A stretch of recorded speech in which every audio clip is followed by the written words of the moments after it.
evening to you, ladies and gentlemen, and thank you for joining us this evening for the Family Empowerment Virtual Discussion.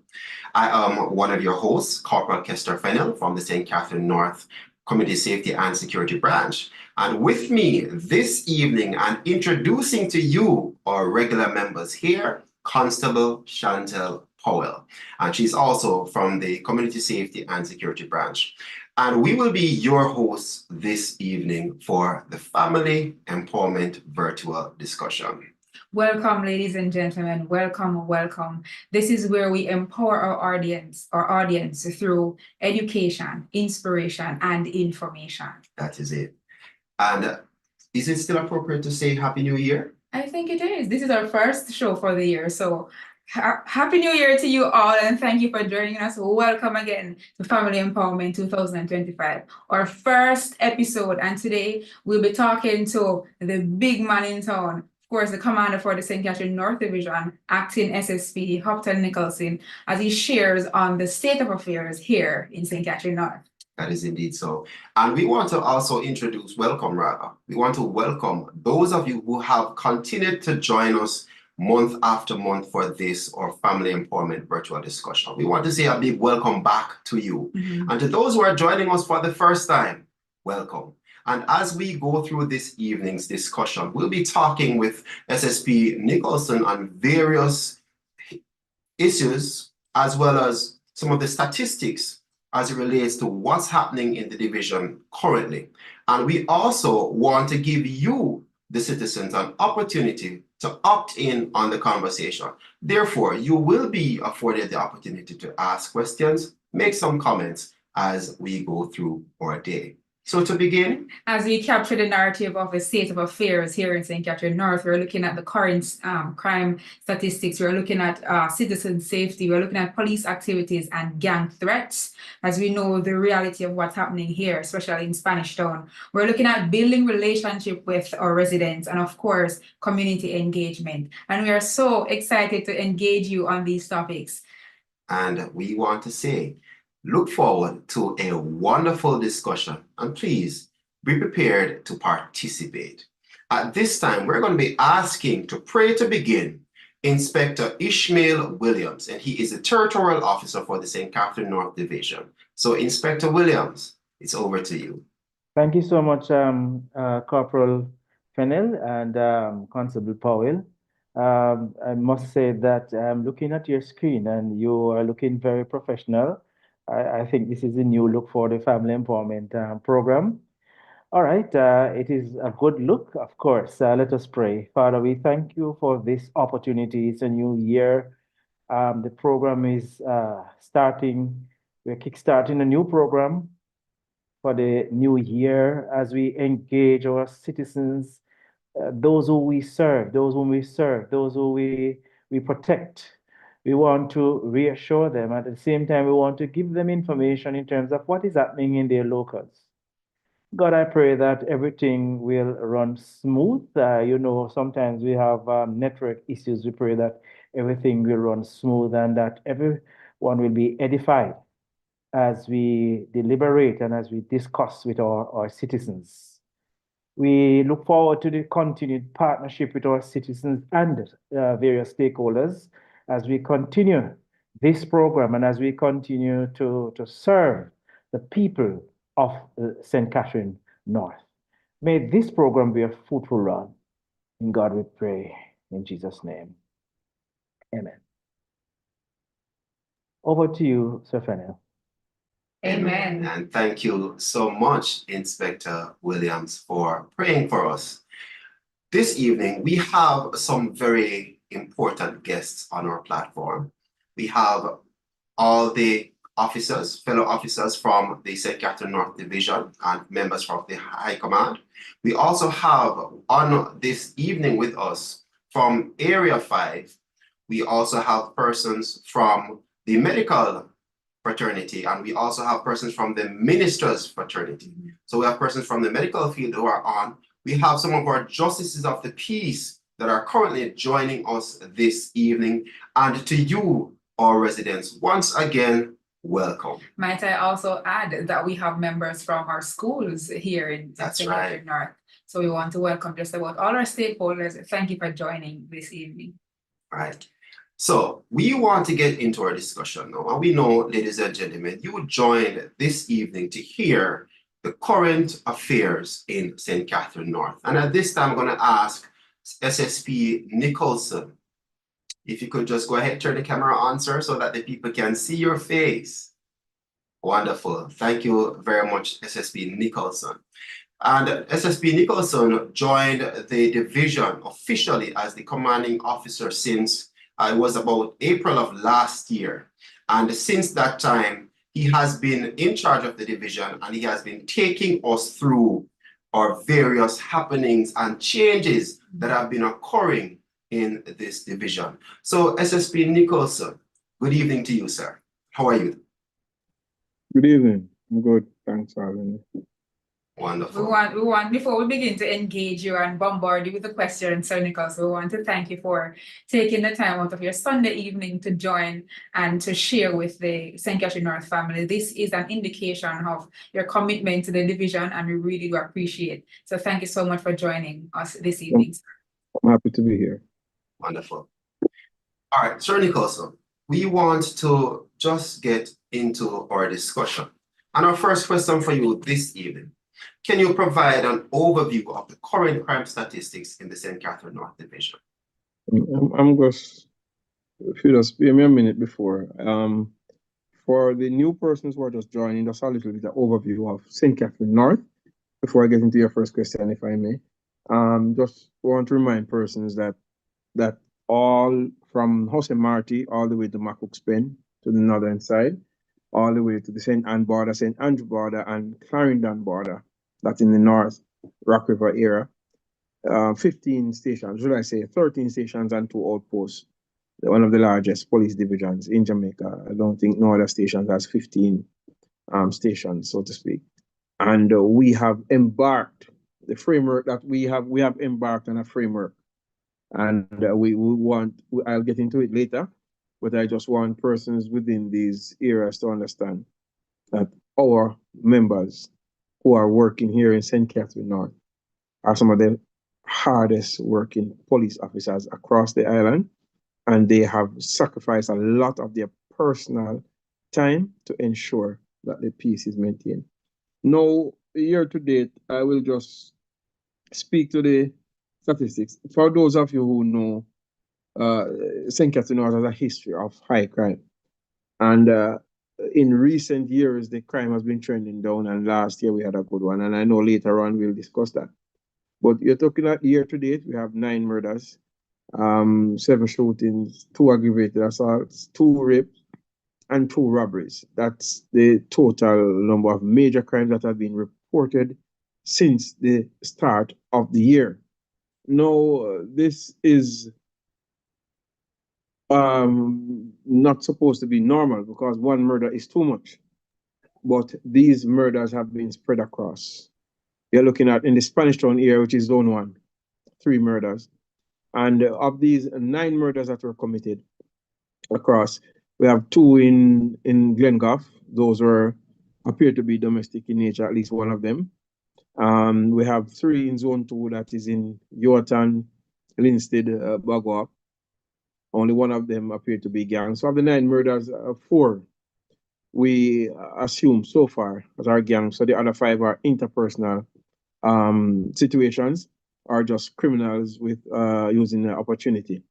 So we have just a little bit under 50% of gang related murders, which is good, because on an average over the years gone by, we are looking at 70% gang related. So at the moment, like I said, 9 murders. We wish there was 0. One of the murders on the stats is a prisoner stabbed another inmate over by the St. Catherine Adult Correctional. That is also cleared up. So we are working very hard to keep the numbers low this year. And I know our various stakeholders who are online and those who are associated with the persons who are here will assist us in that regard. I must comment, having listened to that information you shared just now, I'm super, that we are in line with the sub 1,000 target from the Commissioner of Police this year. So St. Catherine North will be contributing significantly to that target. yes, sir, absolutely. And moving ahead, we want to talk now about comparing the stats that you shared to what it were last year, so we can have a balanced perspective of where we are and where we intend to go. Okay, we are looking at, so it's 9 murders this year compared to 9 murders last year. The difference is that Spanish Town had about 5 of the murders at this time last year. We only have 3. Spanish Town had 4 gang murders last year, as in Spanish Town proper. So it's about 7 gang murders last year at this time compared to 4 now. So the dynamics have changed.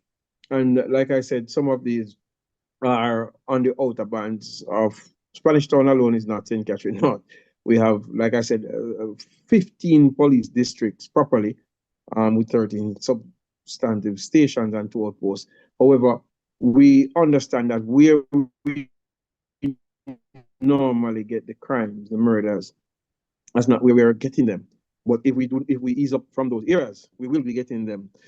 So what we are putting things in place to ensure that these rural areas, the criminals, I know sometimes the crime fighting is a balloon effect. So we are putting things in place to ensure that persons who migrate from the urban areas, when they go to the rural areas, there's no comfort for them. We'll be pursuing them right across. For shooting, there's 1 more shooting. We have 7 compared to 8 last year at this time. Aggravated assault, we have 2 this year compared to 5 last year. Rape, 2 this year compared to 4. So those are reduction. Robbery, 2 compared to 5. So the other crimes, all the crimes except shooting, are below what they were last year at this time. And the murders are the same, but the dynamics and the assessment of these murders different. And we are going to ensure that we keep the numbers low with the to the best of our ability with the variables that are under our control. And I know our stakeholders will help us. The dynamics have changed, Mr. Fennell. And I'm pretty sure there's somebody asking, has this caught the division by surprise any at all? Not necessarily, but what we are hoping that the interpersonal skills that lead, interpersonal situations that lead to disputes, we can check them. Because like I said, it's not like this gang violence is pushing to the rural areas, but we realize that persons are having dispute, persons are using opportunity to rob, and in the process, somebody might be killed or so forth. So we have to step up on some of our public education, step up on some of our dispute resolutions as well, so as to avoid some of these murders that we are having in some of these areas that we do not normally have. So it is a multiplicity of activities, but I don't see it at this moment as so much more criminals migrating there, because the kind of murder that we used to have in the urban areas are not necessarily those that we have in the rural areas. More of an interpersonal situation, to include domestic violence or domestic issues as well. And we are paying attention to those. Thank you so much for that, CSSB Nicholson. And what this actually does highlight for us, though, is that the work that is being done, especially here in the Spanish Town area, to disrupt the gangs, is being effective. Because we're now seeing where, based on the statistics, it is suggesting then that some criminals are migrating from the urban area into the rural area. And as you indicate, and other spaces and other parishes as well. Right, and this is something that we want our residents to be absolutely aware of and pay keen attention to. It is important that when you see strange faces within your space, especially within your rural areas, strange faces that you don't know, it is important. Sometimes you can reach out to the police, share that information with us so that we can do some investigation. Because on a lot of occasions, these persons are wanted for crime elsewhere, but they are coming into your space to hide or to cool out. To seek a as safe they, haven. that is it. Mhm. And so we want you, our citizens, to be aware of this and be mindful of it. I see a comment coming in the chat from Mr. Lee Ward saying, well done, SSB and your team. And yes, so we're getting a commitment from our audience this evening that they will assist us in moving this task as mammoth as it might be. Right, and that sentiment is also shared by Roma Francis, who says, "Great job. Policing such a wide cross section is very tedious," and indeed it is so. And we thank you for those words of encouragement. And let me just share with you, viewers here on our platform, that this meeting is being live streamed on YouTube, and it will be available for viewing afterwards. So if persons want to join and they are not able to get on the Zoom platform, they can go to YouTube, they can search for CSS North 83, that is CSS North 83, and they'll be able to watch this program being live streamed,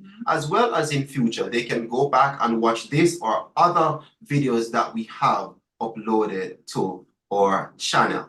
So please feel free to share that information with others, just in case they are not able to tap into this platform and be able to watch the program. Absolutely. Great going there, SSB Nicholson. Now, I know you mentioned some of the crimes being committed at here and now or year to date, but we want to get some more specific information for clarity. What are some specific crimes that have been under increase in recent times here in St. Catherine North? Okay, I will speak of what is reported and what intelligence is bringing to us. So with regards to larceny, and we talk about larceny that is actually stealing, taking what is not yours. Larceny of motor vehicles. That's one of the crimes that is that has increased. And we realize that persons are stealing motor vehicles parked mostly in the communities where they park on the roadsides. We also last year we have intercepted a few persons, and since here we have recovered at least 5 motor vehicles, but maybe only one was stolen in St. Catherine. So we St. Catherine also a hub for stolen motor vehicles from the corporate area. As a matter of fact, as far as St. Mary and St. Anne, we have seized motor vehicles that were stolen, and we recover them here. So it is a thriving business, and we are going to put them out of business. Those who are hell-bent on stealing other people's property. No, we want to suggest to persons not only to put on tracker and alarm, but as a mitigating factor to put on a steering lock. And while it can be removed, it takes a little bit of time. And thieves are impatient. They do not want to have any struggle. So just seeing the steering lock, I can tell you they may want to delay, because 20 minutes to cut off a steering lock is a whole lot of time for a thief, and they would rather try something else. So 20 minutes, they do not want to be caught because the steering lock has to be taken off. And it's not easy to walk with a welding torch to cut something off. So something has to be done manually. And also, for those who have trackers on their motor vehicles, I would suggest that they ensure that they have an alert system. Some people silence every alert on their phone. So while they have the tracker, they have no alert. If they did not miss their vehicle, they would not even check it. So these are things that they would suggest. I'm going to give some more tips later on, but that one, as well as the breaking offenses. No, the breaking offenses, some of them are not reported. Our stats is not saying that there's a marked increase. However, our intelligence, based on some of the things, because some persons are not reporting, and I want to use this opportunity to remind the general citizenry, report it. If it's even one plate or spoon they take out, report it. You may never know. We may come there and get a fingerprint, because a lot of these persons who are going around and stealing people's things, it's not a lot of them. We held one set last year, shortly after I came here, and there were serial persons. Unfortunately, it's not my doing, but the court let them go, and based on some technicality. So we are looking back, and they are not from St. Catherine, but they are being harbored by persons from within the parish. but they were for somewhere in the corporate area. So we are looking back at those persons as well to see if they are living at the same premises, and we are partnering with our divisions, our divisional being liaison with divisional commanders in the corporate area so as to monitor some of these persons as well. So those are the two that are quite alarming. Like I said, not all of it are on the record. Some of it is just we have intelligence or word of mouth persons, but they are not officially reported. And I'm using this platform to just to remind persons, report it. You may never know whatever we may find based on investigation from the loss of your article or your item, whatever it is, we can we can track it to see what is happening. I saw a comment just now talking about careful about the judicial system, letting them go. I am mindful and I take counsel. All I was just saying is not on our side. We present the best evidence in that regard. That's all I'm saying. I'm not here speaking against the judicial system. I'm just saying we did the best we could and we presented a good case. That's our assessment of what we did. All right. Thank you so much for that response, SSB Nicholson. And I want to take the opportunity to reiterate what you just said about reporting and the importance of reporting incidents. Because the truth is that many persons are sometimes concerned about not seeing the police in their area enough, and other concerns about the presence of the police. One of the things that is important to decision making is statistics. And when we have reported cases, that helps to build the statistical data that will be used in decision making. And so therefore, if you don't report incidents, what you're saying is that there is no issue in your area. We're good. That's what you're saying. So if there is an issue, it is important for you to report it so that we, the police, can be aware of it. And it will help to guide our decision making as to how we allocate our resources across the division. Absolutely. Right. So, Sir Nicholson, we want to tap into looking at something that has been in the media. A lot of persons have been talking about it on social media, in mainstream media, out there in the public space. And it is what has been happening with the gangs in St. Catherine North and the police. The police has been seriously coming down hard on the gangs in St. Catherine North, and that is something that is extremely commendable. And we're seeing where citizens are happy about it. But what it has also done, it has caused some amount of reprisal or reaction from the gangs, so to speak. And we know that there have been several threats issued to the police as it relates to the work that is being done. Can you say what measures have been taken in response to these threats by gangsters in the division? Well, first things first, I will tell you that we do not take these threats lightly, and we believe that persons are threatening, when they threaten agents of the state, that these are serious allegations of which we ensure that competent investigators investigate, and wherever the chips fall, they will fall. Since we have received the threat, we have reminded our members to always be on the alert, take nothing for granted at no time. We are always be consistent and being specific in our briefings to ensure that persons who are deployed, they get real-time information and we communicate in a timely manner. We also do proactive policing. We position ourselves from time to time in various spaces so as to reduce the likelihood for persons to commit crimes or persons to harm us. And our position is not necessarily for policing only, but for the general citizenry in some spaces, because there are some criminals who believe that they can dominate some spaces, but that will not happen as long as we are here. The police and the military will continue to dominate certain areas because we are very much aware that these areas, they are occupied, most of the persons there are law-abiding citizens. There are just a few persons who decide that they want to be a part of a gang and to do these things.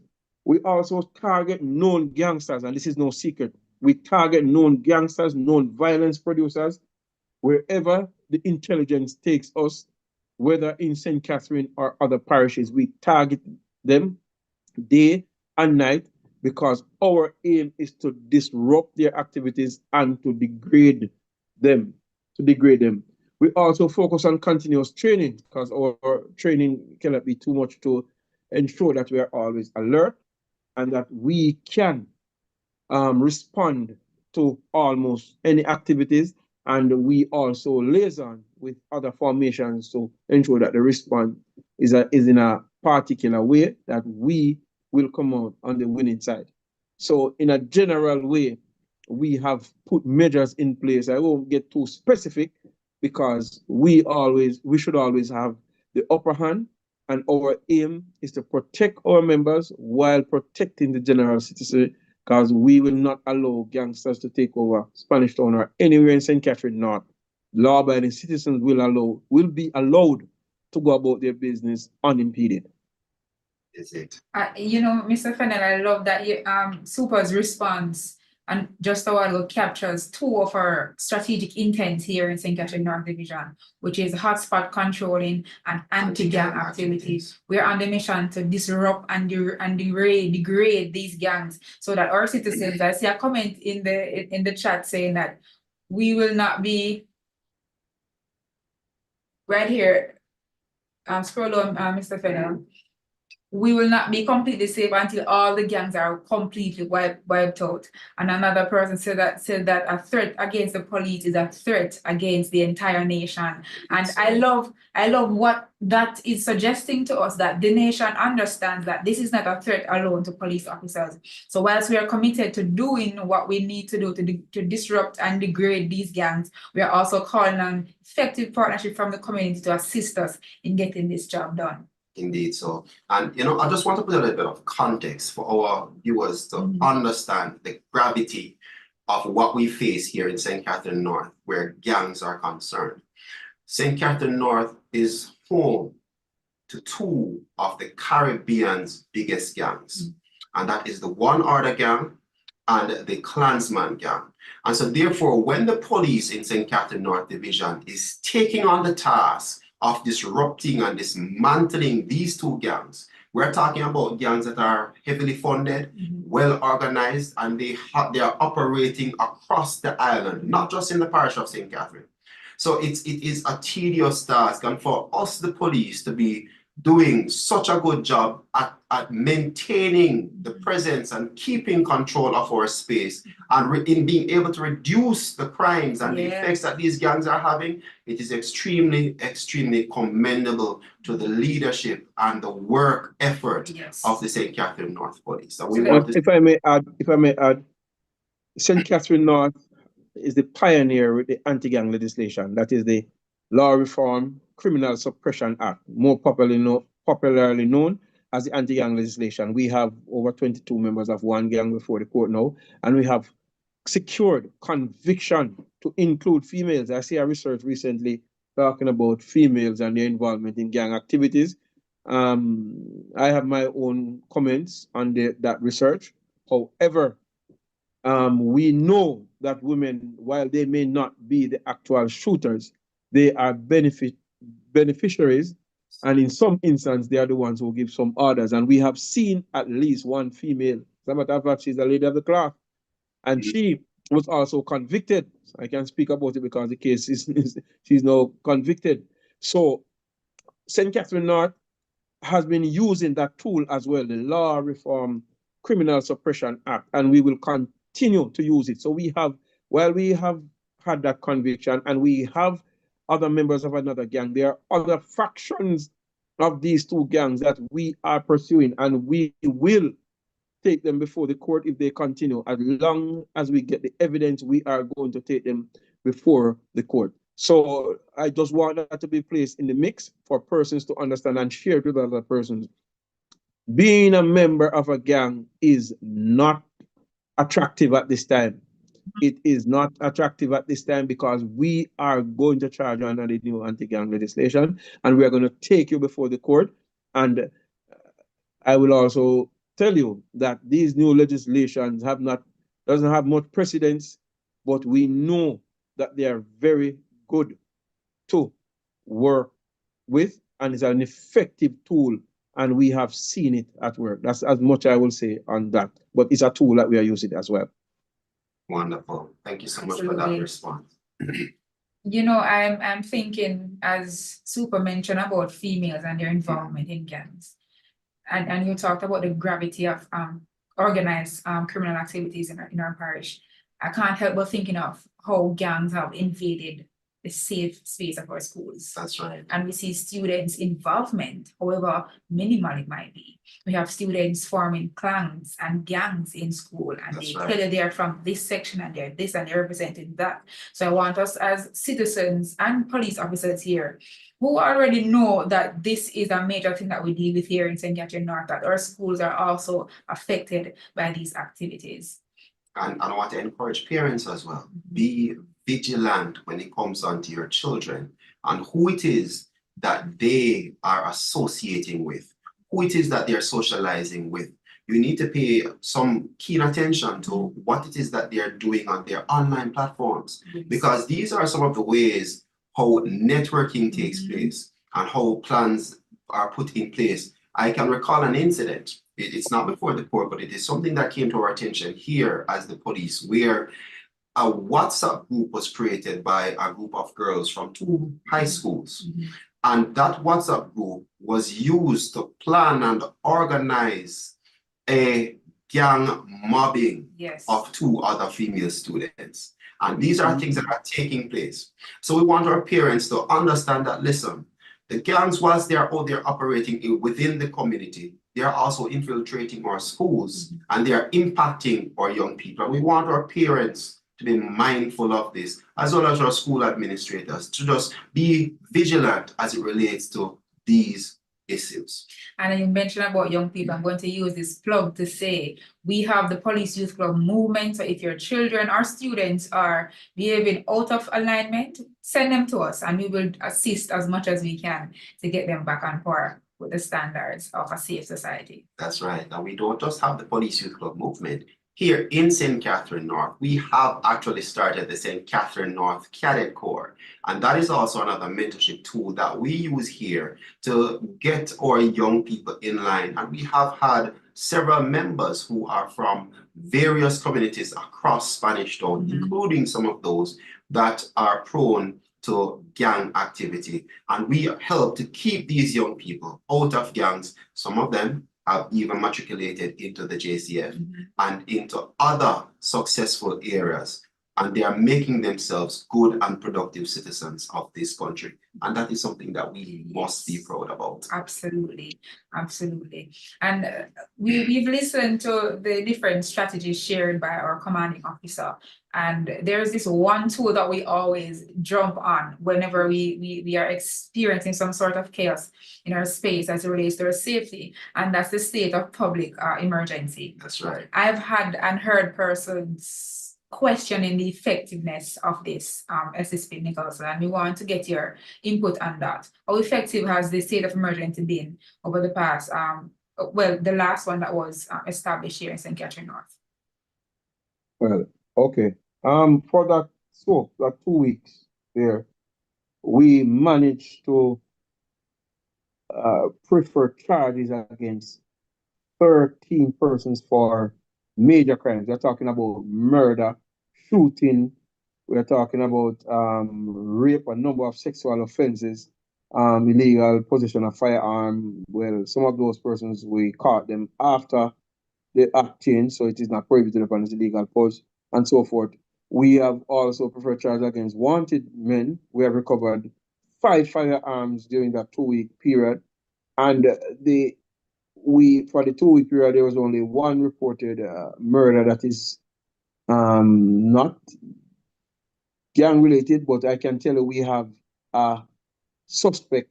We have a suspect that we are pursuing, treating with that. That's how we are treating with that one. So for those 2 weeks, I think it was Well, it had some inconvenience to some persons because 9 o'clock and 10 o'clock on weekends, and in some areas, and we had some curfews.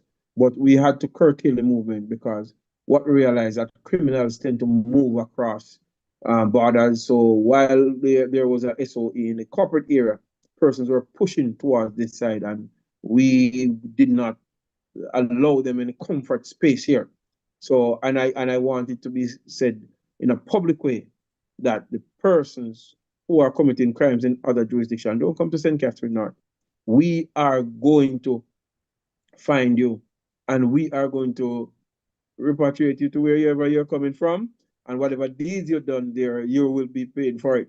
And if you come to join those who are here, you will be taken into custody and you will have your day before the court. And our detectives are very competent, and we put very good case files together and place it before the court. So it's a very good tool. We saw the benefit of it, and we use it to our own benefit. You're looking at 51 persons being detained, and out of the 51, 13 were charged. And I think that percentage is not very bad compared to in some instances. So we know some of these violence producers. We use it to also ensure that persons understand that from time to time, some inconvenience, however, it is for your own good in treating with that. But it was a good one.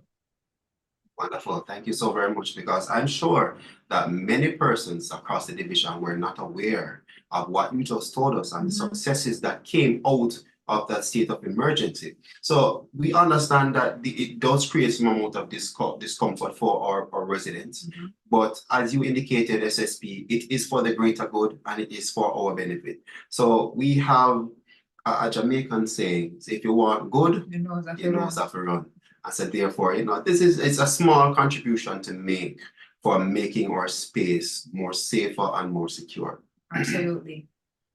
And in that regard, as we're talking about making our space safe, and we want to make our residents safe, we know that you gave a few tips earlier, but what other advice would you give to our residents as it relates to protecting themselves and their community? All right. In a general way, we know you will not always be at home. So I would suggest that persons install additional eyes in that of surveillance cameras at your homes or at your business place, so you can keep watch when you're not there. That's as best as practicable. I want you to also communicate with the people around you. In other words, be a good neighbor. Know who your neighbors are. And somebody alluded to it earlier, and that's why one of the parishes, I think the parish of Portland, is low in crime, because anybody that goes there, if the neighbor doesn't know who they are, for the most part, that's what used to be practiced. The police will find out who you are, and that's good. Nothing is wrong with being that nosy, not to be inquisitive, but to ensure that your safety is paramount. You should look out for each other. And we expect you to tell the police what you know. It doesn't matter how trivial you may think it is. Whenever you see suspicious persons or suspicious things, or persons behave in a suspicious manner, don't be afraid to contact the police. We also encourage that you're supposed to be courteous to persons, especially strangers, but don't get involved. I've seen situations where persons have been their loved one died, and while they were preparing it and crying and all kind of, there comes this man, go to there and say, listen, you don't have to worry. I'll get all the food, all the liquor, I'll get the chef, one fee, and scam them out over $600,000, $700,000, because he planned to take the problem out of them. So you don't have to go and cook goat. You don't have to get pot. You do not have to hire a chef. You don't have to cook for the repast. And he gave them, he was so, and because the family was so vulnerable at the time, it wasn't in St. Catherine North, but it can happen here. It can happen here. So if somebody's too courteous that you don't know about, you make inquiries. because there are some of these persons, they have ill intention. Be aware of your surroundings, walk in well-lit spaces. Tell your loved ones of your whereabouts. Some persons do not. If you're going in a taxi and you do not know this taxi driver, don't be afraid to send the license plate number to your mother, your father, your spouse, whatever it is. And gentlemen, for the men who are here, you know your wife or your daughter or your mother is coming in. Turn on the light, open the door, and stand up and see them come in, because sometimes the most of us are vulnerable when going in or leaving our homes. So, and they tend to prey on single females as much as practicable. These criminals, they study the system just like how you study to get to avoid them. They study how to see your vulnerable points as well and your vulnerable areas. Yes, they want to interrogate information if you have doubt. Don't be too quick to take a good deal for your own safety. So there's a lot of things that you can do as an individual.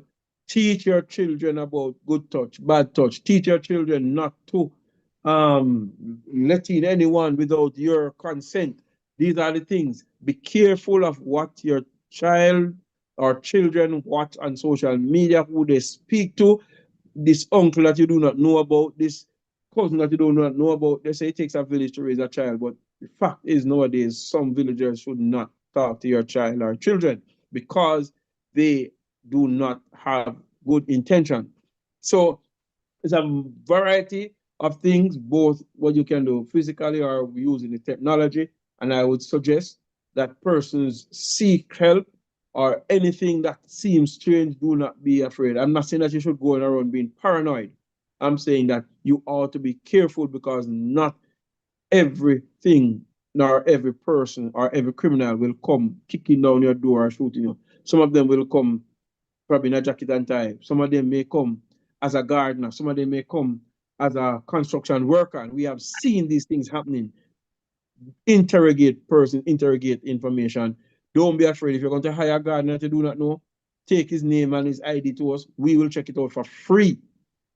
If you're going to hire a painter, anybody that has to look in your house or has access to your house or your property, don't be afraid to check out their background. Some of the times they have committed crimes elsewhere, and now they are here trying to see who their next prey is. So we are hoping that you take this in mind, and a lot of things as we go along. Super, you've always said that if a deal seems too good to be true, it's either not good or not true. Yes. I want our audience to bear that in mind. It's either not good or not true if it seems too good to be true. Yeah, we have seen too many reports came here, all because somebody proposed a good deal, want something that is, a car value of 1.5 million, you're getting it for 800,000. What is it? What's about it? Just come to the police and get information. We can check a stolen motor vehicle. We have a network that we can check with any station if a motor vehicle was stolen. No, you give the money 800,000. You're going to tell us, not only you're going to tell us that you lose your money, you are going to be charged for receiving stolen property. Why did you purchase it? We have seen a lot of persons buying vehicles and they come to the front of the station. We have no problem with that. They come to the front of the station, they check the document. Some persons come in and check.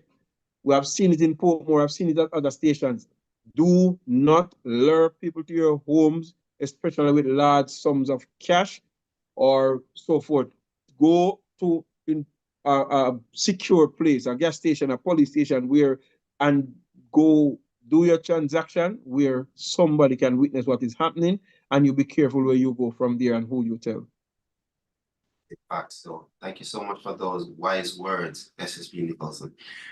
We want to look at our chat, because believe me, the chat is blowing quite engaging as we are speaking, and persons are sharing their comments, and we want to just share a few of them with you as we go through this discussion. And we want persons to understand that we are going to have a section where you will be afforded an opportunity to ask your questions or to make your comments to SSB Nicholson. But we just want to get through our interview, and then we will get to that. But let's just share some of the comments in the chat as we speak. All right, we are looking at one here from Miss Darby. Says any school administrator who fails to report a criminal act of any student should be prosecuted and should not be able to serve the profession again. No cover up to protect name of school. And that is something that I That's a think real we can issue. agree on.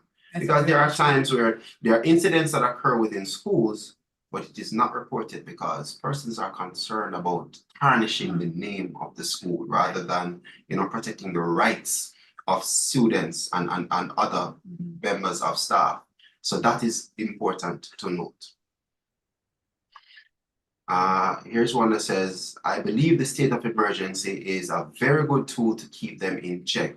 We definitely need them even periodically. And that, I believe, is in response to the success of the SOE that we have seen here in the division. There's a question here, is there any move on the part of the police to treat with parenting? The truth is, poor parenting is a major factor in the dysfunction in our young people. Parents are delinquent and our children are therefore dysfunctional.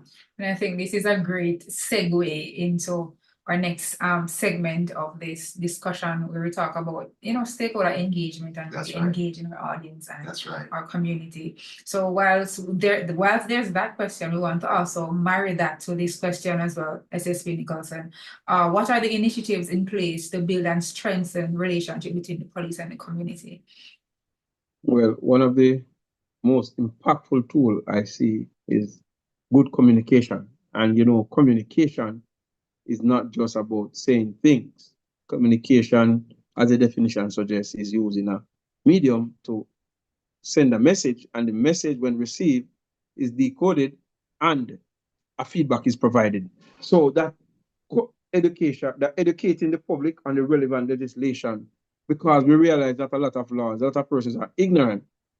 So there are times when we are able to educate the general public.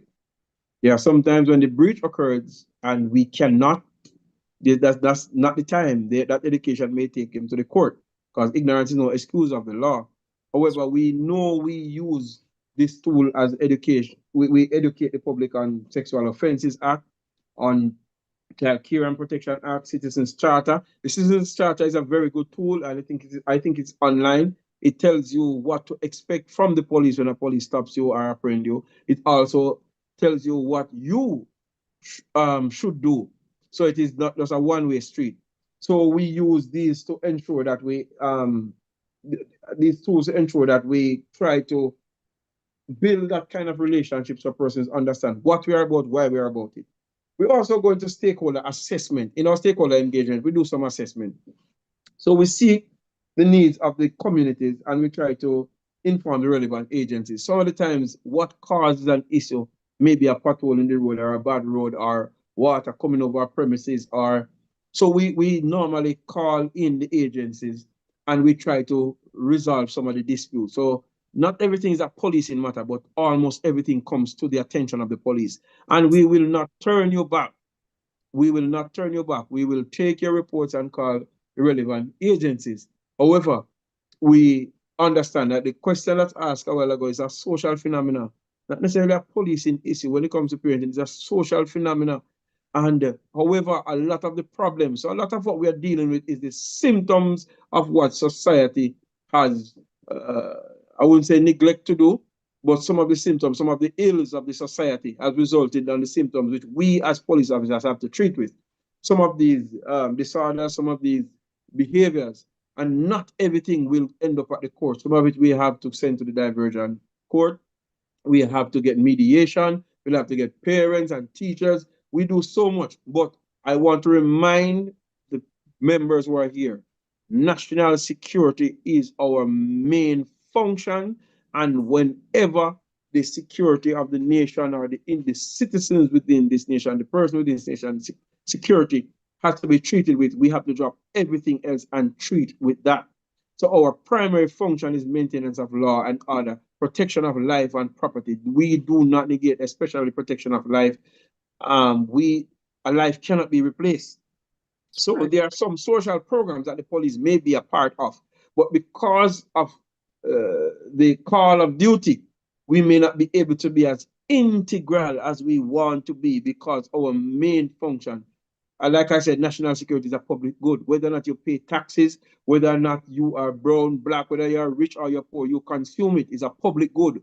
We have to render, and national security is one of the pillars that any nation builds on. You're looking at health, you're looking at education and national security, these three pillars. So we do not take our jobs lightly. We ensure that we do the best with what we have where we are, so that persons can feel safe, not just for the reduction of crime, but the reduction of the fear of crime. And when the fear of crime is reduced, that's when businesses start to boom. That's when people start to feel good about themselves and so forth. It is important to us. So we do these things to ensure that the community understands what we are about, and we hope that I know a lot of times the members of the community will push the button, especially when it comes to noise abatement act. And we tell them, say, you have to cut off at midnight or you have to cut off at 2, and they come on a big time. We are not authorized to give you additional time. So I want you to understand that we hope that when there are communities that we may have been barred from keeping events, that is not our intention. But if the likelihood of criminals will be coming in there to do things, especially the persons who are decent, law-abiding citizens, we have to protect. So we have intelligence that you are not privy to. So what we do an assessment, is a case-by-case basis. So we do not broad brush or stereotype communities, because we know that decent, law-abiding citizens reside within some of these communities, which we call hotspots, that we have to give additional attention to. So it's a multiplicity of activities that we do to build a relationship with the community. One of the things I encourage my members to do is to ensure that they treat each person with respect. I don't know if any police on this platform has locked up more persons than I have. I have locked up quite a bit, but not one of them can say I've disrespected them. Just the other day, I saw a young man from St. Thomas. Well, he's a big man now, and he said a couple of years ago I arrested him. But he was quick to say that he learned his lesson, and he did not. I never disrespected him. No boy, no girl, none of that is needed. So we have a part to play with the powers that are being entrusted in us by the taxpayers of this country, and we have a duty to adhere to the rules and regulations of our organization as well as the laws of the land. And we want to know, even when we are doing that, we are not going to let anybody walk over us or threaten our safety. We have a right to life just like anybody else under the Constitution. Oh, that's amazing. Yeah. That's a very full, very compact response. I saw somebody mention in the chat about neighborhood watch, and this is something that we want to appeal to our citizens to become a part of. If you see something, say something. Join the social group that police are very much involved in, and ensure that you're playing your part in assisting the police to get the criminals under control and to get our safety to where it needs to be. That's right. And we want to remember that we still have Vision 2030, which is to make Jamaica the place of choice to live, raise family, do business, right? So we want to do and SSB Nicholson would say, and to retire. and to retire. Yes. All right. So we want to ensure, ladies and gentlemen, that we're all doing our part in making our nation safer, making our communities safer. Because at the end of the day, nobody invests in a community to be disrupted or to not be able to be comfortable in their own space. Absolutely. Nobody. So let us do our part. And a part of that is participating in the neighborhood watch activities, getting involved in the social network of your community, and doing what you can to help to keep your community safe. So for now, Mrs. So for now? Budget Justice mentioned. There's somebody speaking. Right. Just to add a little, so for now, in terms of the neighborhood watch. Speaking, ladies and gentlemen. Right. In terms of the neighborhood watch, I am employing citizens to come aboard. We are trying to restructure our neighborhood watch in St. Catherine North. As a matter of fact, we sent out a flyer a couple of weeks ago asking for persons to volunteer to be a part of the neighborhood watch council, because we want to strengthen that part of our citizens' relation here in St. Catherine North. So I'm going to ask persons on this platform to, as much as possible, join with us as we seek to revamp and re-strengthen and possibly rebrand the St. Catherine North Neighborhood Watch. On a whole, we had a conference yesterday at the commissioner's office where the new head of the neighborhood watch in Jamaica was elected, and we are looking forward to rebuild and revamp the old neighborhood watch program. We are looking forward to those neighborhood watch that are dormant to have them back reactivated and back up and running. Citizens, gone are the days when we have this notion of police informers. You understand? I can tell you that if you right now, if you go by my gate and you're a stranger, my neighbor is going to call me to say that you are there. And it's not only one neighbor. I am surrounded by a lot of persons and we live there like a family. So if anything is happening strange in my zone, my neighbors are going to call me. It's in other words, it's citizens being alert. So let us move away from the notion of the informer kind of culture. We are citizens on the alert, looking out for each other. So I'm asking us, please, to help us when we come to your place or your community, when we send messages to your community group asking you to join us, asking you to help us in building back neighborhood watch so we can have that closely knitted partnership with citizens and the police. When criminals see these kinds of activities, when criminals see a community that is closely knit with their police officers, I can tell you that the crime activity or criminal activity or any attempt will be minimal because of that relationship. So please, when the appeal is made, I'm asking us, please, as much as possible, assist. Thank you, Stephanie. Thank you so much, Inspector Williams. And on the heel of that information, Mr. Williams, I'd love to share the contact for the current Neighborhood Watch Council president. His name is Mr. Clive Rowe, and his contact is 876-324-3334 That's 876-324-3466. Reach out to Mr. Rowe and tender your interest in making our community safer. Be a part of the Neighborhood Watch Council. All right, thank you. So, and we will be placing that information in the chat for those who may not have heard it.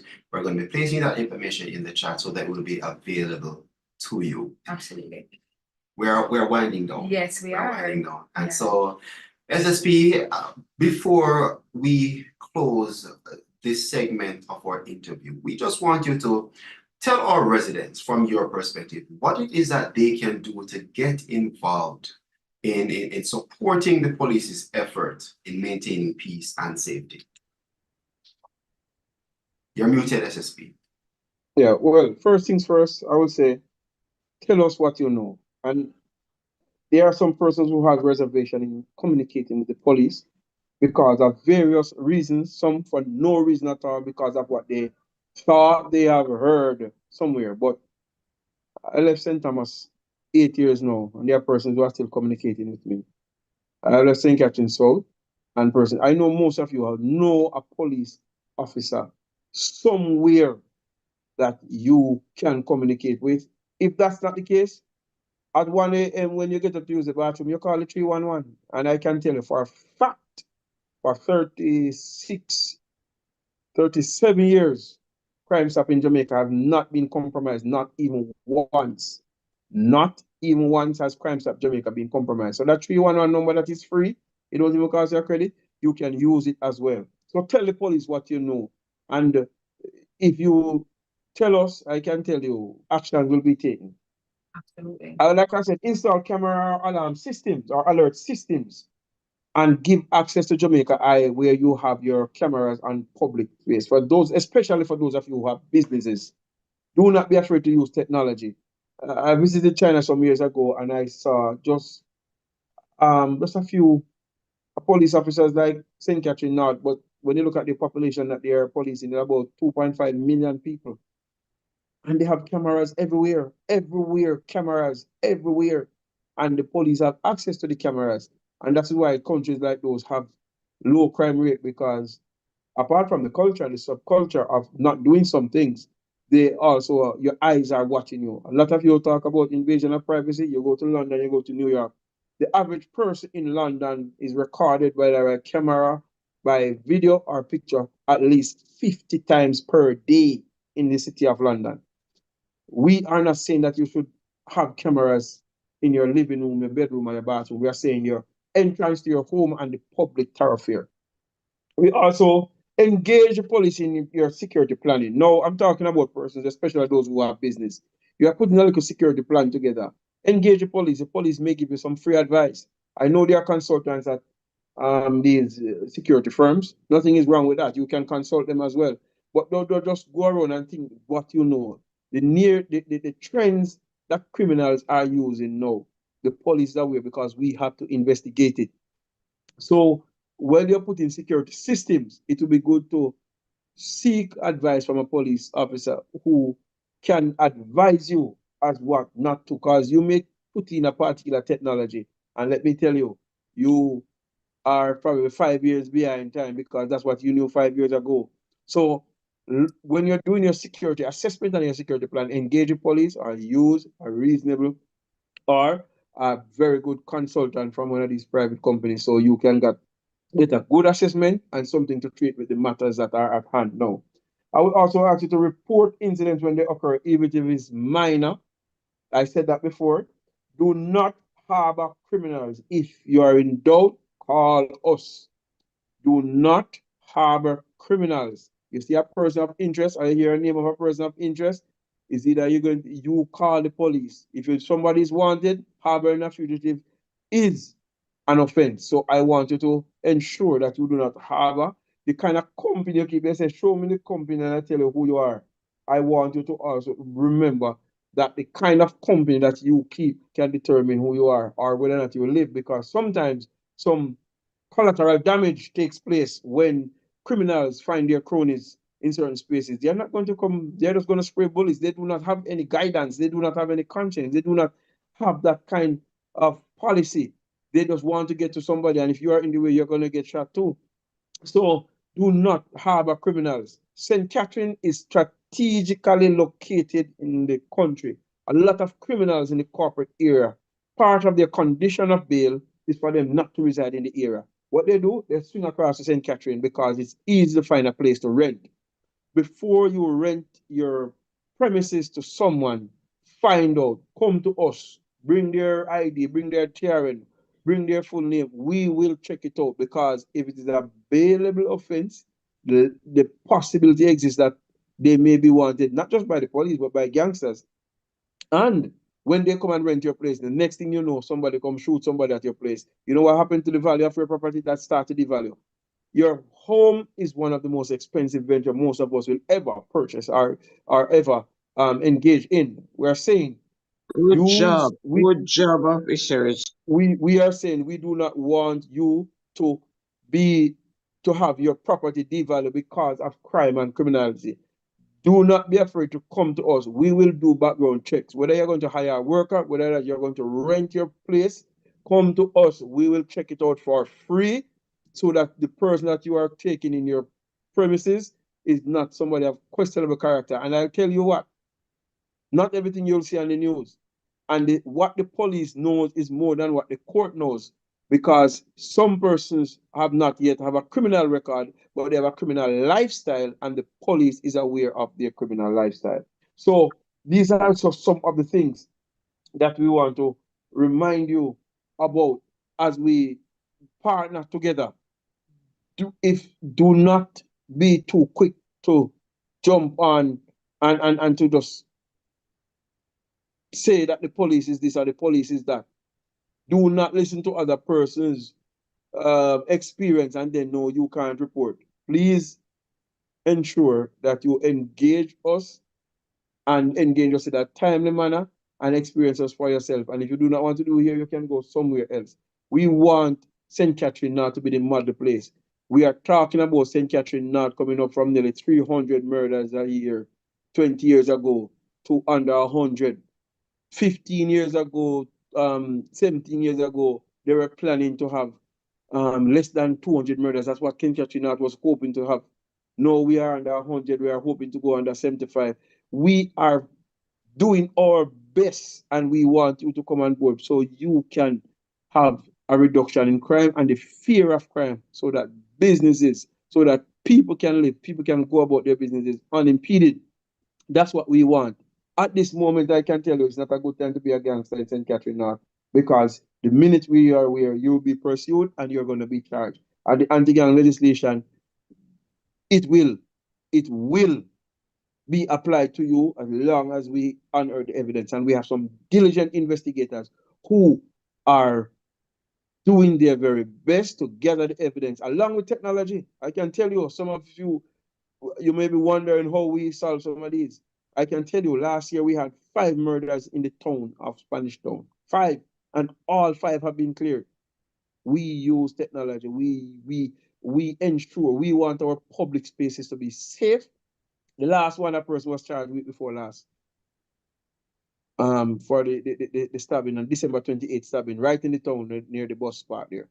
So all 5 murders in the town of Spanish Town, in the town center, have been cleared, that were committed last year, have been cleared, meaning persons have been charged for them. So we are saying to you, we are putting our part. We are making our commitment, and our commitment is that we will continue to work with you. We will continue to do the additional hours. We continue to engage, to educate, to empower. But Good job, let it be known officer. that there are times when we will have to enforce. Just remember that part. There are times when we have to enforce, and we ought to do so with integrity and with the proper respect for the right of all of you. So that is it in a summary. I just want you to just an overview for last year. And when I tell you, say it will not profit you to commit a crime in St. Catherine North. 61% of murders were cleared up last year. So you are more likely to be caught if you commit a murder in St. Catherine North. 61%. We recovered over 63 firearms, which is about 7 more than the year before. We have disrupted and degraded gang activities, and we will continue to do that. We have engaged, we have equipped our members in capacity building. We have done training so that our members will be more equipped to deal with the situations of the day. Ladies and gentlemen, we are committed to making this division a model division, a space where persons can live, raise families, do business, and go about their lawful, to enjoy what they worked hard for. That's our commitment. That is our commitment. And I do not want persons to engage in corrupt activities, whether or not it was initiated by police. And I'll say that a part of what our mandate is professionalism, and that involves not getting involved in corruption. So if it is initiated and you reject, then the police is in trouble. If it is initiated and you participate in the act, both of you are in trouble. And I'm going for the police who is involved and also the person who is who benefited from it. Because if you had nothing to benefit from, then that means you would not participate in the corruption. So it is a two-way process, and I'm going for all parties in that, not just the police. And I can assure you, once we get the report, the police will be held accountable. But I can tell you, if you benefit from such corrupt activities, you also will be held accountable before the law. That is my tools. I don't know if there are any questions for me, but I think, Mr. Moderator, Madam, this is where. Sir Fennell, just want to add to Sir Nicholson's presentation, sir. The Jamaica Eye. The Jamaica Eye, we have the Jamaica Eye here in St. Catherine North, and it is doing extremely well. It is assisting us in terms of the detecting major crime here in St. Catherine North.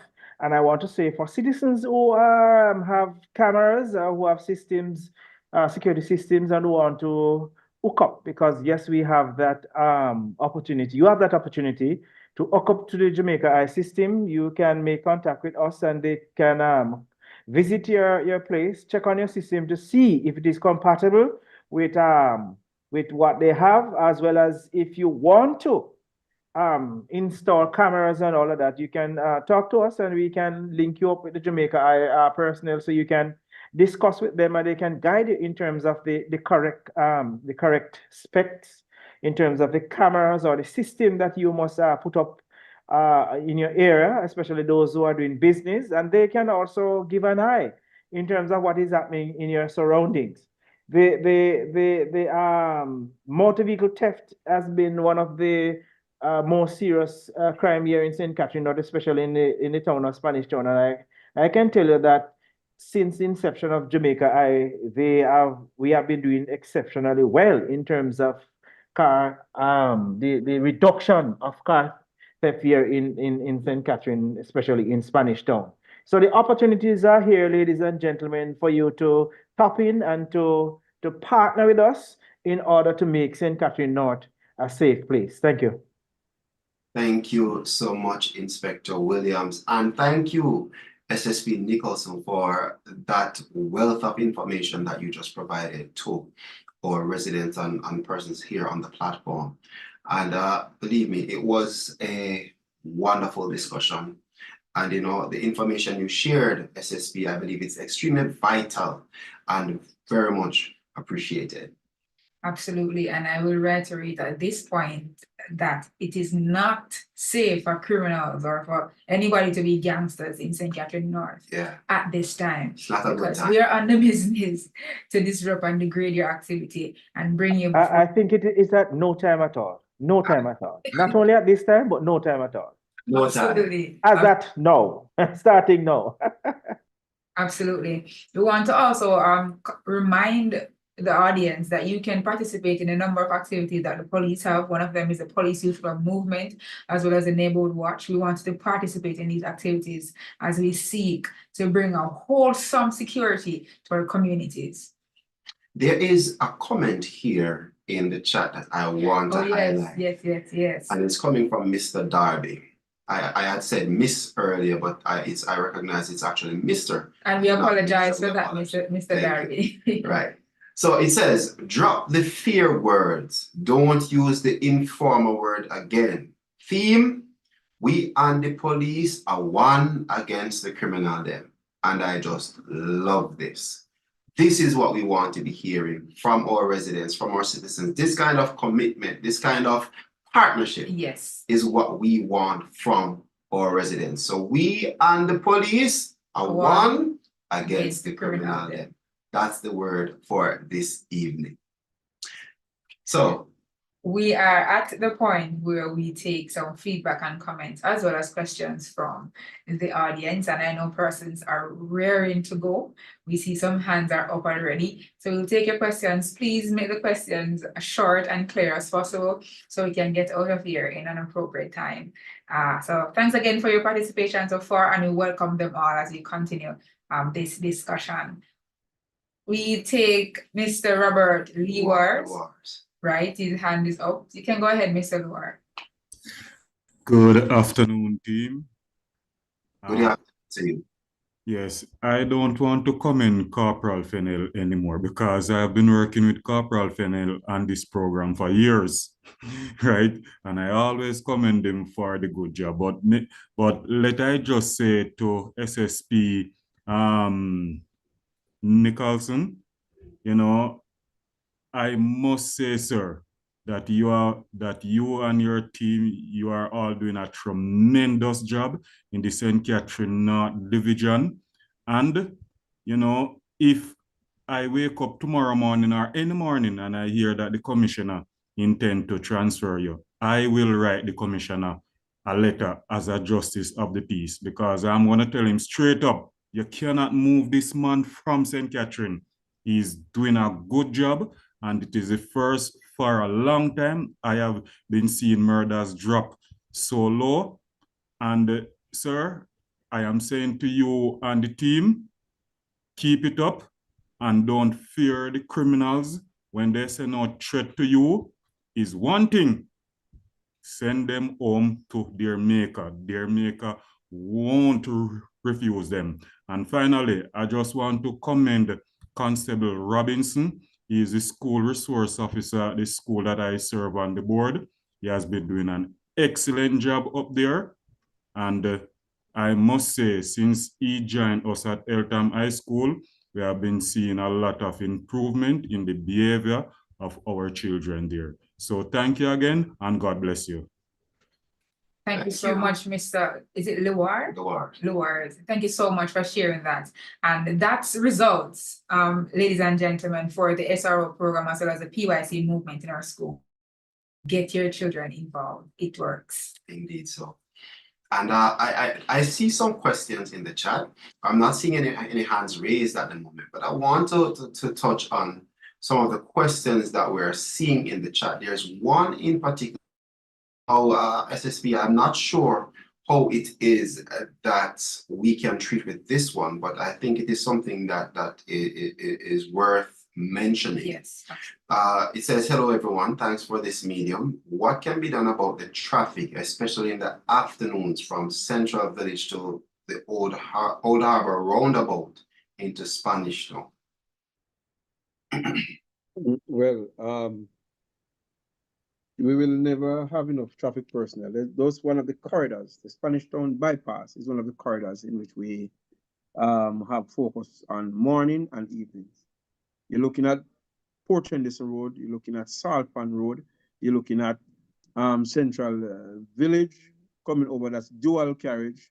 So you're looking at 1, 2, 3, 4 plus coming out of Spanish Town. So you're looking at about 6 roads. By the time you reach on the bypass by Salt Pan Road, you're talking about 6 different directions vehicles are coming from to end up there. So you're looking at it automatically will have a bottleneck. Our police officers in the mornings and in the evenings can only do traffic enforcement. They can't even do, they do traffic management. They can't even do traffic enforcement. So a lot of times when some people breach early morning, in the mornings or in the evenings, they just have to warn them or just for a later date. So while we're doing that, the infrastructure that is there has the number of motor cars have outgrown the infrastructure, but we try our very best and we strategically place persons there in the mornings and in the evening. Not much we can do, but that's where our members are mornings and evenings because we know the volume that goes there. Can it be improved? Maybe a little bit, but what we have put in our best out there. And it's one of the corridors that we focus on in peak hours. And that's I'm talking about from 6 till about 9:30 and then from 4 till about 8 again in the evening. So it's one of the areas of concern for us and we do pay attention to it. But when you think of all of those roads leading up onto one single lane, it realize that it has outgrown the infrastructure. That's the volume of traffic. Right, and to add to what you just said, SSB, I just want to remind persons or to inform persons, just in case they don't know, St. Catherine is the fastest growing parish, not just in Jamaica, but in the Caribbean, in terms of housing developments that we see that are being put in place. And persons are migrating in droves to this parish to live, to reside. And so that is going to create an influx of traffic. And that is not something that we, the police, can do anything about. Now, as it relates to, I believe that as time goes by, we have to somewhat adjust our mindset, probably just adjust our travel time to see how best we can alleviate some of the pressure on ourselves when it comes down to dealing with the traffic. But honestly, ladies and gentlemen, the police, we are doing the very best that we can to manage the traffic. But the truth is, it's just growing exponentially. You know, more and more persons are owning vehicles, more and more persons are moving to St. Catherine to reside, and that is going to create what we are now experiencing with the influx of traffic on a day-to-day basis. And yes, the bulk of that traffic is going to be during those peak hours in the mornings and in the evenings when persons are traveling to and from work, and even school. So, ladies and gentlemen, we just have to do what we can on our part to, as best as possible, get to and from our various destinations in a timely manner. Absolutely. We see Mr. Theo Edwards with his hand up. Go ahead with your comment or question, Mr. Edwards. Good afternoon, everyone. You. To you, I just have a small question for SSB Nicholson. Now, I know you're doing a very, very good job in Spanish Town because I've been living here for years.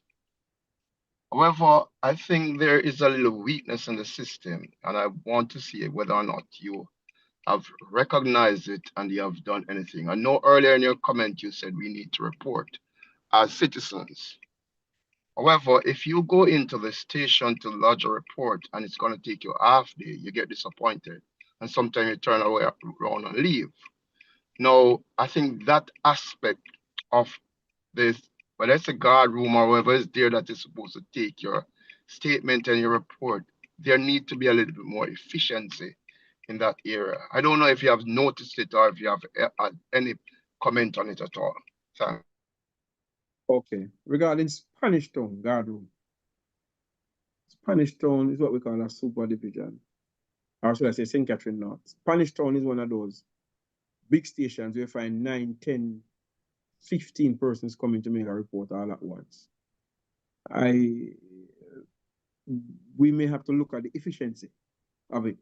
But when it comes to volume, we have seen persons in there working from, and I'm not making any excuses, but I'm just saying to you that we have seen persons work from morning until night, and every time they're supposed to take a few minutes to eat something, another customer came in, and I've seen persons refuse their food, and when their heat is up, the second or the third time, they just throw it away. However, with regards to efficiency, we expect citizens when they come in to be acknowledged to say, give me a few minutes, I'm going to treat with you. Or sometimes we have 5 persons in that guard room and all 5 persons are engaged. But what I expect is the courtesy for them to say, please wait, or I'm going to deal with you shortly. I am so and so, introduce yourself. So I think it can be a little bit more efficient. The communication aspect of it, I think it can be a little bit more efficient so as to treat with your reports whenever they're busy. And I'm just hoping that that's where the weakness is, and not that they are available to do it and not doing it. So I will try and address that part with regards to efficiency and communicating effectively. All right, thank you, SSB Nicholson. And let me just add to that too. One of the things persons should understand is that when you come to make a report to the police, especially if it's going to be a matter that may go before the court, that is going to take some amount of time. Absolutely. It's going to take some time to appreciate the report from you. And then if a statement will be required to be collected, that is also going to take another amount of time. And so you have to be mindful of that. So it's not one of those situations where you run in and run out in a short space of time. Unfortunately, that's not the case. Right? So we want persons to just be mindful that when you come to the station, based on what you're coming to do, it may take you some amount of time. So you have to be mentally prepared for that. And just to add to that, Sir Fennell, these reports and statements are needed for court. They are also needed for insurance company. So therefore, we have to make sure that these reports are properly written, structured in order for you to make your case in the court or for insurance purposes. All right, thank you very much for that, Sir Williams. Ladies and gentlemen, we are coming down to the close of our program. And at this time, I just want to throw out the opportunity once again. If persons want to share a comment, ask a question, now is the time to do so. And while we wait, let me just take a look at some of... I've been trying. Are you hearing me? Mr. Darby. My hand has been raised for a very long time. I tried muting, but you just ignored me. Apologies to you. We did not recognize. Apologies to you, Sir Darby. Please feel free to go ahead. Good. Thank you very much. I noticed that if certain persons were on this thing, you'd have probably 20,000 persons watching. are participating. That's our first challenge. Your good man there, Mr. Hopton Nichols, is on the right track. I must tell you, sir, it's a pity to send out this notice a bit earlier, because I noticed some news media people are on. Next time you have this, we're going to have to work with you to publicize it. This is part of the partnership. You can't do it alone. And I tell you, when you're going to have a discussion like this, don't cover too many areas. Restrict it to 1 or 2 areas. And as I said before, we need to stop the negative things. We just need to say we need to unite. I tell the commissioner, when people criticize the force, you must respond sometime. But when you do that, you're highlighting some of the negative things, and we don't need that. There are many of us who are out there ready to support the police. And I must commend Mr. Nichols who jumped on board. He knows what I have set up that can help the police, and he has used it. And I must tell you, sir, I see some news media people on this afternoon. So I'm telling you again, sir, I'm here willing to help the police. I've been doing so for probably 30, 40 years since I've been in media. But sometimes I find the police force a little bit timid. And I'll tell you to put more emphasis on getting people to support it. Too much time is spent on PR. That's not what we need. We need the people to come on board. News media must come on board. And I'm going to say publicly, I suggest to the commissioner, probably once every quarter, get all the media people come on board. Have a little chat with them. We need the people to help you. It's not we against you. It's we and you against them. Thank you so much, Thank Mr. you so Darby. much, Mr. Darby, for that. And we do share that point, that the media also has a major role to play in getting information out, and also getting persons to understand that this fight against crime is not just something for the police, but for every single citizen of Jamaica. Beg you to interrupt you again. Can I just quickly interrupt you? Go ahead, We sir. have set up a site which Mr. Nichols knows about, and he has used it once already, and he called an emergency alert. If the police have a problem like Bagua Gorge is blocked, or if your crime scene is in Harvard, which has happened more than once, and the whole place block up, the citizens are vexed and here to no fight, can you make them inconvenienced? We need to make use of that alert system more. So we put it out there, the road is blocked, so and so. There are some animals across the road, so and so. Use it, because when you send out a press release, it goes to newsroom. There are over 50 of us on that group, in that group now. So if you're on air, you'll get the message. So Mr. SSP Nicholson, please encourage your other colleagues to make use of it, because when you send out things, I got the message this evening, I'm not on, I see other news media people on.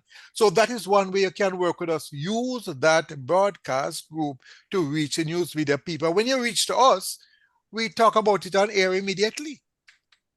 That's a big step. So if that works, I guarantee you, we'll be progress. But so far, it has not worked. All right, thank you, Sir Darby. So that is something that we need to look deeper into. Thank you so very much for your contribution. All right, we do see another hand raised, Mr. Andrew Smith. You can go ahead, unmute your mic and go ahead. Thank you very much, Corporal Fennell. Thank you very much. I just my not so much even a question. It's just really just want to lend support. Just to say that I'm very happy with what SSP Hopton is doing, along with yourself, Corporal Fennell, Inspector Ishmael. I call you gentlemen out because I know you quite well. And I really believe that in terms of the initiatives that have obviously been seen as it relates to try to rid ourselves of the scourge of crime and violence within our society, and especially to try and dismantle some of these gangs. I think it is a very good step, and I'm sure you are aware that whenever you try to intensify action like these, then you're going to get a pushback. But I really, really want to commend you, and just want to say that you really should keep at it. And remember that the Justice of the Peace Association stands with you, and especially my Zone East, which you are very much aware of, and we have partnered together on many occasions. I just really want to say congrats and well done and keep going. Thank you so very much, Sir Smith. And thank you for the support that you continue to give us, you and the Justice of the Peace Association. Yeah, thank you so much. All right. We appreciate the feedback so far, and I see more persons are raising their hands. We have Reverend Jack. His hand is up. Go ahead, sir.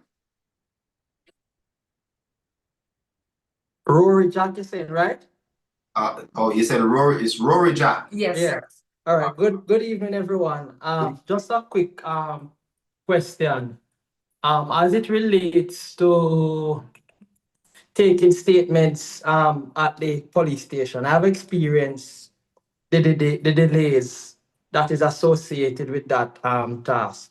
But is there an idea as to what is the time frame in other countries and how does Jamaica compare? And if Jamaica is falling behind, what are the tools that are being used in these other countries that we could use to ensure that giving the statement at the police station can be done quicker and in a more efficient way?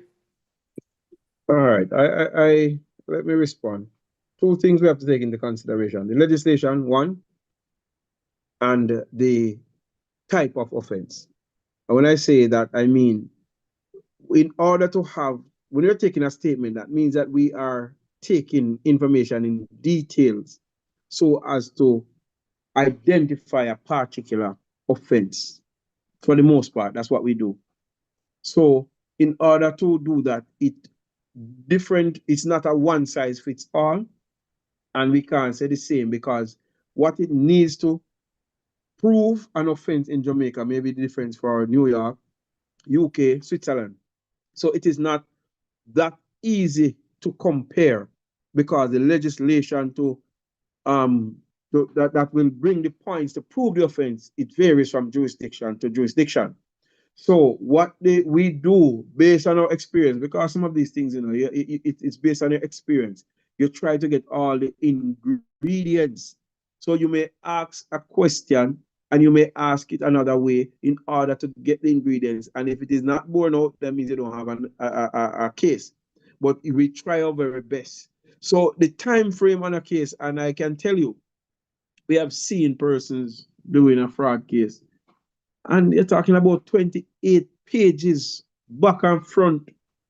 It's not easy. He had to take lunch and come back and go back and go back and go it over. So it depends. It is not a one size fits all. It's just that in some jurisdiction, the points to prove is not as technical as ours, and they may find some things. Because there are some here in Jamaica, it is just 1, 2, depending on where you go and how many persons are there.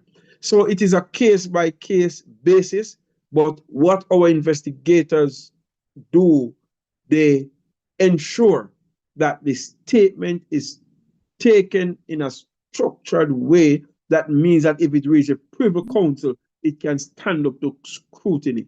That's how we are trained to do our thing. So I probably think you're thinking of a best practice or a more effective way. But like for traffic accidents, we kind of standardize that for when there's not a fatality. If it's a fender bender, we have standardized forms we can do, bam, bam, fill out and state the circumstances, then the investigation. Those will be standardized. I'm talking about when it is not somebody killed or somebody seriously injured. If just vehicle and vehicle, that is kind of standardized, and we tend to do that a little bit quicker. But when it comes to bearing out, to get the ingredients in a case, an offense, especially against a person, certain ingredients have to be there. And based on our experience, especially with lawyers, I don't know if any lawyers are here, in the court, you have to ensure that the ingredients is structured and that the person is saying something that can stand up to the scrutiny and what the court requires. So that's the long answer to it. It varies from jurisdiction to jurisdiction, and I've seen the practice of many other jurisdictions, and I can tell you the thoroughness of our detectives in Jamaica. In the year 2022, Jamaica had a 60% clear up rate of murders. The state of New York had 27%, with all their first world status and categories and so forth. And a lot of what is in our jurisdiction, in order for a case to be considered cleared, charges have to be preferred against someone. In some other jurisdiction, what it takes for a case to be cleared is for the file to be completed and a warrant is on it. Nobody found. So when you talk about case clear and clear up and all kind of things, it varies. What is ours is a little bit tedious than some other jurisdictions. Some others, I'm not saying. I'm in agreement that in some instances it may a little bit more efficiency can be encouraged and we can try our very best. But we can't use it. One size doesn't fit all in this situation. And that is from experience. All right, thanks for your response, SSP. One size doesn't fit all. Thank Voice you. of SSB, Hampton Nickel in there. We have another question and we're wrapping up in the next 5 minutes. Right, this is going to be the last person, unfortunately. Right. This is the last person that we're taking. And we see G with the hand raised. So we're going to ask you to go ahead, G. Hi, everybody. My name is Swaby. I'm a member of the St. Catherine South Neighborhood Watch Council. Yesterday, I had the privilege of being at the commissioner office where we had the nationwide neighborhood watch meeting, where we elected a national body and area body and all that to oversee. I'm just making it known to those who are in the South St. Catherine area. I'm posting it in the group right now. If you're in the St. Catherine South, which is Hellshire Hills, Greater Portmore, Central Village, Old Harbor, and Old Harbor Bay, if you're anywhere in there and you have ideas or any questions, comments, concerns about starting a neighborhood watch, revamping your neighborhood watch, a big thing that they mentioned was rebranding the neighborhood watch and maintaining them. So I'm going to post it in there now. All the contact information, you can find us on TikTok, Instagram, Twitter, LinkedIn, and our email address. So if you're in that area, the information I just posted in the group. So please make use of it. Look out for us. We've already put tips in there as far as we're going to do tips as far as fire safety and that, but we've done other tips as far as keeping yourself safe and keeping your community safe. And one of the things you guys mentioned today about the background checks for people who are coming in, that's something we're going to do presentations on and little skits and stuff like that. So look out. We're going to be coming to your area and we're going to be helping you guys. I want to meet you guys in person, but until you meet us, as I said, you can follow us on these platforms. Thank you. St. Catherine South for Catherine South, yes. We are one St. Catherine, and of course, we welcome that information. And I hope our audience was taking note of the information. Share this also published in the group chat. So you can go ahead and check that out if you're from the St. Catherine South area, division rather. Thank you so much for that, Mr. Swaby. You're welcome, sir. All right. So, ladies and gentlemen, we have come to the end of what I believe was an absolutely phenomenal discussion here with SSP Hopton Nicholson, the commanding officer in Catherine North Division. I do recognize this wants to say something quickly. Yes, just want to encourage persons to to join our Facebook page. We have a lot of information there. So you can join the St. Catherine North Division Facebook page, and you can like and share whatever is there. Number. We have a lot of content there, a lot of information, safety tips, all of that, most of the activities that are being done that you may not know of, or you may not see. You can join our Facebook page. You can go there and you can be educated. Thank you so much. Our Instagram page is also very much up and running and extremely active. So you can also look for the St. Catherine North Division on Instagram. And as it relates to the family empowerment discussion, you can follow us on our YouTube channel. That is CSS North 83. That is CSS North 83 on YouTube. And this recording will be posted hereafter, so you can check it out. If you think you've missed anything, go back and check the recording on our YouTube page. That is right. And this, ladies and gentlemen, we want to say a big thank you for joining us this evening for another episode of the Family Empowerment Discussion. And this is where we empower the family through education, inspiration, and information. A big thank you to each and every one for joining us. And do look out for the posting of the flyers and the information for our next program coming up in March. And you do not want to miss a beat as we go forward for this year. So, ladies and gentlemen, thank you so very much for having joined us this evening. And we look forward to having you join us next time. This has been Family Empowerment session where we empower our family through education, inspiration, and information. I am Constable Chantel Powell. And I am Corporal Kester Fennell. Thank you so much for joining.